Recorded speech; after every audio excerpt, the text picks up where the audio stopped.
Gonna try and do some work today under the car. The main thing that I'm trying to look at is putting the dowel pins back in the bell housing to try and solve a problem I'm having with a temperamental clutch.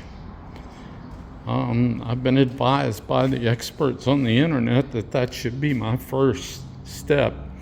And I looked, and sure enough, the dowel pins have been replaced with standard bolts, which are probably not precise enough for the job.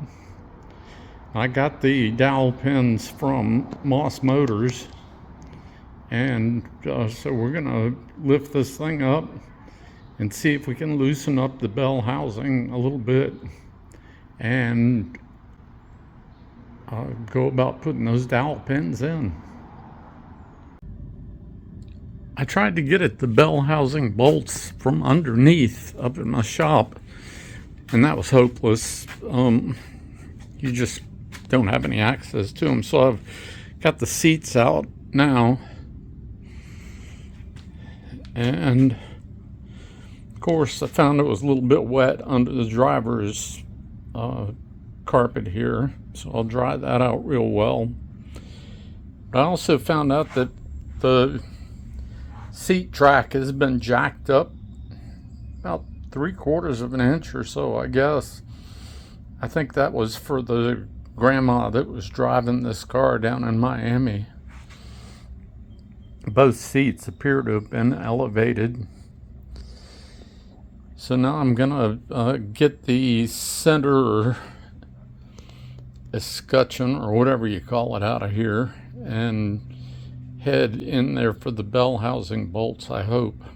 Have to find out how much the air conditioning gets in the way.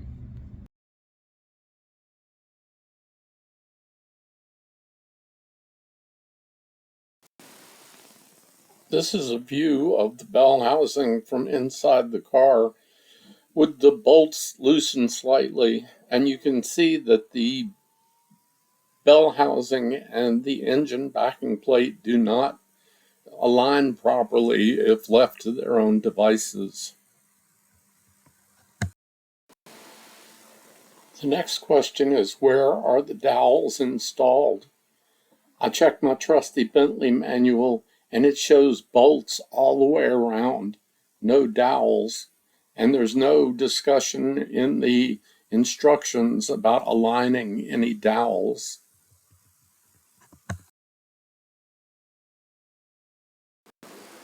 This is the Moss Motors external engine page that shows the dowels as part number 30, but it really doesn't show you where they go.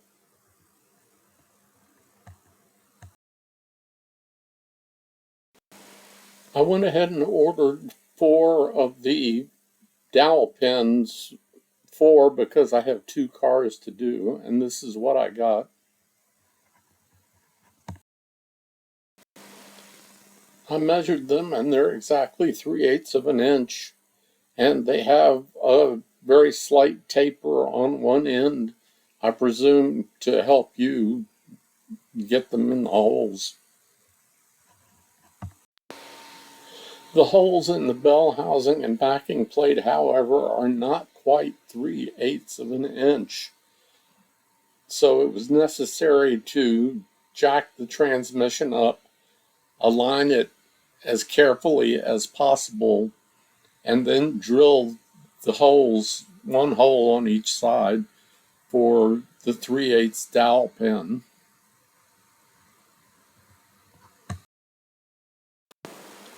I'm happy to report that the operation was a complete success.